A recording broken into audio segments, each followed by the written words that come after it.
అందరికీ నమస్కారం. నా పేరు కండవెల లక్ష్మి.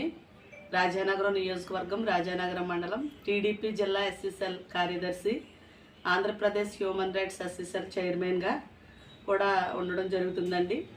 నేను ఈరోజు చాలా సంతోషంగా మీడియా సమావేశం ముందుకు రావడం జరిగింది. మన నారా చంద్రబాబు నాయుడు గారు సీఎంగా గెలిచి ఈరోజు అసెంబ్లీలో అడుగు పెడతానన్న వాగ్దానం నెరవేరినందుకు నేను చాలా సంతోషంగా, హ్యాపీగా ఫీల్ అవుతున్నానండి ఒక తెలుగుదేశం కార్యకర్తగా. అలాగే ఆయన తొలి సంతకం డిఎస్సి మీద పెట్టడం కూడా శుభసూచకం, శుభ సంతోషం.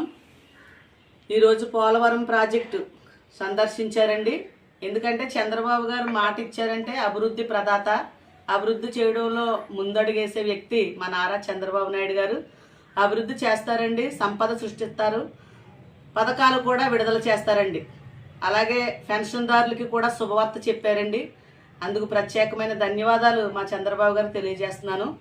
ఆయన కింద ప్రభుత్వంలో అయితే జగన్మోహన్ రెడ్డి గారు 250 రూపాయలు చెప్పిన సంవత్సరానికి పెంచుకుంటూ 4 సంవత్సరాలకి ఆయన 5వ సంవత్సరాలు పూర్తయ్యేసరికి 3000 రూపాయలు పెన్షన్ ఇచ్చారండి. మా చంద్రబాబు నాయుడు గారు అలా కాదండి. మా చంద్రబాబు నాయుడు గారు పెన్షన్దారులకి ఫస్టే 4000 రూపాయలు చెప్పారు. రేపు నెల నుంచి 4000 రూపాయలు ప్రతి పెన్షన్దారులు అందుకుంటున్నారండి. వికలాంగులకి 6000 రూపాయలు ఇస్తారని చెప్పారు. ఖచ్చితంగా ఆయన వాగ్దానం నెరవేర్చారు. త్వరలో కూడా రుణమాఫీ అని కూడా చెప్పడం జరిగిందండి. ఎందుకంటే ఆయన చేస్తారు. మా చంద్రబాబు నాయుడు గారు ఏదైనా చెప్తే చేస్తారు. అభివృద్ధి చేసి సంపద సృష్టించి పథకాలు విడుదల చేసే నాయకుడు మా చంద్రబాబు గారు. ఈరోజు జనసేన, బీజేపీ, టీడీపీ ఉమ్మడి అభ్యర్థులందరూ కూడా అత్యధిక మెజార్టీతో గెలిపించిన ఆంధ్రప్రదేశ్ ప్రజలందరికీ కూడా మంచి జరుగుతుంది. మన ముందు కూడా అభివృద్ధి ఉంటుంది. యువతకు కూడా మంచి భరోసా ఇచ్చారు. మహిళా శక్తి అందరూ కూడా చాలా సంతోషంగా ఉన్నాం. ఎందుకంటే ఇంటింటికి ఉచిత కుళాయి, సంవత్సరానికి 3 గ్యాస్ సిలిండర్లు, ఆర్టీసీ బస్ ఉచిత ప్రయాణం, ఇలాంటి కొన్ని పథకాలు విడుదల చేశారు. నిరుద్యోగికి 3000 రూపాయలు నెల నెల వారి అకౌంట్కి వేస్తానన్నారు. ప్రతి 18 సంవత్సరాలు నిండిన ప్రతి మహిళ కూడా నెలకి 1500 రూపాయలు అకౌంట్కి వేస్తానని చెప్పారండి. ఖచ్చితంగా అన్నిటికి కూడా ప్రతి మహిళ కూడా ఎంతో సంతోషంతో ఏకదాటిగా సైకిల్ సింబల్ ఎక్కడుంటే అక్కడ ఓటు వేసారండి. ఉమ్మడి అభ్యర్థులకి ఏ గుర్తు అయితే ఇచ్చారో ఆ గుర్తు మీద వన్ సైడ్గా ఎలక్షన్ జరిగి ఈరోజు మెజార్టీ, అత్యధిక మెజార్టీ, ఎప్పుడు కూడా ఇలాంటి మెజార్టీ నేను వచ్చిన నా రాజకీయ జీవితం తక్కువైనా నేను ఎప్పుడు చూడలేదండి. అంత మెజార్టీతో ప్రతి మహిళలు, ప్రతి ఒక్కరు కూడా ఈ పథకాలు ఖచ్చితంగా చంద్రబాబు గారు చేస్తారని ఆశతోటి ఓట్లేసి ఆయన గెలిపించడం జరిగింది. మా నారా చంద్రబాబు నాయుడు గారు, నేను నిజంగా చాలా సంతోషిస్తున్నాను. మా నారా చంద్రబాబు నాయుడు గారు ఏదైనా చెప్తే చేయగల నాయకుడు, అనుభవజ్ఞ అండి ఆయన. ఈరోజు మా లోకేష్ బాబు గారికి చాలా అవమానాలు ఎదుర్కొన్నారండి.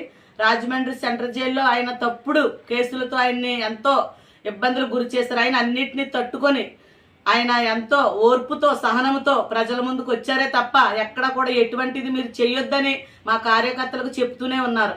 ఈ రోజు కూడా ఆయన సీఎంగా నేను గెలిచాను, కానీ మీరు ఎటువంటి అల్లర్లు చేయొద్దు, వాళ్ళు ఏదో చేశారని మీరు చేయొద్దు, కరెక్ట్గా ప్రజా సమస్యల్లోకి మీరు వెళ్ళండి, ప్రజల్లోకి వెళ్ళండి, ప్రజా సమస్యలు తెలుసుకోండి, ప్రజలకు అందుబాటులో ఉండండి అని చెప్తున్నారండి. అవన్నీ కూడా ప్రతి ఒక్కరు కూడా చూస్తున్నారు. అందుకు చంద్రబాబు గారికి మళ్ళీ భవిష్యత్తు ఉంటుంది. ఎందుకంటే చంద్రబాబు గారు ఏ మాట అయితే చెప్పారో ఆ మాట కట్టుబడి ప్రతి పవన్ కళ్యాణ్ గారే కాదు, మనము ఇద్దరు పవన్ కళ్యాణ్ గారు, చంద్రబాబు గారు, మోడీ గారు, వీళ్ళ ముగ్గురు కూడా ఎంతో నిజంగా చాలా సంతోషం అండి. వీరందరూ కూడా కలవడం, ఈ కూటమి సభ్యులు అందరూ కలిపి ఒక ఆంధ్రప్రదేశ్ను ఒక అభివృద్ధి ప్రదంలో నడిపిస్తారు. ఈ రోజు ఇప్పటి వరకు కరువును అనుభవిస్తూనే ఉన్నారు ప్రజలు. కరువు లేకుండా అందరం కూడా సంతోషంగా ఉంటామని, కడుపు నిండా భోజనం కూడా దొరుకుతుందని ఆస్తి అన్నా క్యాంటీన్లు కూడా త్వరలో ఓపెనింగ్ చేస్తున్నారండి. నిజంగా ఎంతో మంది పేద ప్రజలు రోడ్ల మీద కట్టా కూడా చాలా దయానీయమైన పరిస్థితి. వారందరూ కూడా కడుపు నిండా భోజనం చేస్తారని కూడా ఆశ వ్యక్తం చేస్తున్నాను. సంతోషంగా ఉందండి. మా నారా చంద్రబాబు నాయుడు గారికి మరీ ముఖ్యంగా నేను టీడీపీ జిల్లా ఎస్సీసెల్ కార్యదర్శిగా అభినందనలు తెలియజేస్తున్నాను. అలాగే మా రాజానగరం నియోజకవర్గం మా బొడ్డు వెంకటరమణ చౌదరి గారికి కూడా ఫ్యూచర్లో ఒక మంచి భవిష్యత్తు ఇచ్చి రాజానగరం పేరు నిలబెట్టాలని. ఎందుకంటే మా చంద్రబాబు నాయుడు గారు ఒక మాట చెప్పారు, ఉమ్మడి అభ్యర్థిగా బత్తుల బలరాం గారికి మేము టికెట్ ఇచ్చామని చెప్పారండి. అత్యధిక మెజార్టీతో బలరాం గారిని గెలిపించాం. దాని వెనకాల కృషి ఫలితం మా బొడ్డు వెంకటరమణ చౌదరి గారికి ఉంది.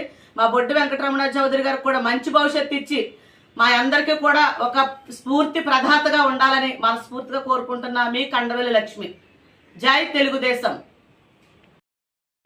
అలాగే ఈరోజు మా వంగలపూడి అనిత గారు దళిత మహిళా నాయకురాలు, టీడీపీ పార్టీలో చాలా అవమానాలు ఎదుర్కొన్నావిడి. డిపార్ట్మెంట్ దగ్గరికి ఏదన్నా స్టేట్మెంట్ పట్టుకొని వెళ్ళి ఇవ్వడానికి ప్రయత్నం చేస్తే ఆవిడని ఎన్నో అవమానాలు చేశారు. ఎక్కడైతే అవమానింపబడిందో అదే డిపార్ట్మెంట్ వారందరూ సెల్యూట్ కొట్టే స్థానం మా నారా చంద్రబాబు నాయుడు గారు అనిత గారికి ఇచ్చినందుకు మా దళితుల తరపు నుండి కూడా ప్రత్యేకమైన ధన్యవాదాలు మా చంద్రబాబు గారు తెలియచేసుకుంటున్నానండి. అలాగే మా గౌరవనీయులు నా రాజకీయ గురువు గారు శ్రీ పెందుర్తి వెంకటేష్ గారు నారా చంద్రబాబు నాయుడు గారు ప్రోగ్రామ్ కన్వీనర్గా పనిచేస్తున్నారండి. ఆయనకి కూడా ఫ్యూచర్లో ఒక మంచి భవిష్యత్తు ఉంటే ఆయన మా బొడ్డు వెంకటరమణ చౌదరి ఇరువురు కూడా అన్నదమ్ముల వలె ఈ రాజానగరం నియోజకవర్గాన్ని తెలుగుదేశం కార్యకర్తలు ఎవరూ కూడా డేల్ అయిపోకుండా సంతోషంగా, ఎందుకంటే ఏ పార్టీకి సంబంధించిన వారు ఆ పార్టీకి కొమ్ము కాసుకుంటారనే భావం ఇప్పుడైతే ప్రజలు అప్పుడే స్టార్ట్ అయిందండి. అలా కాకుండా మన వెంకటరమణ గారికి కూడా ఒక భవిష్యత్తు ఇచ్చి ఫ్యూచర్లో మాకు కార్యకర్తలకు అండగా ఉండాలి. అలాగే మన గౌరవనీయులు శ్రీ పెందు టీడీపీ జనసేన బీజేపీల ఐక్యత వర్ధిల్లాలి. జై తెలుగుదేశం. చంద్రబాబు గారి నాయకత్వం వర్ధిల్లాలి.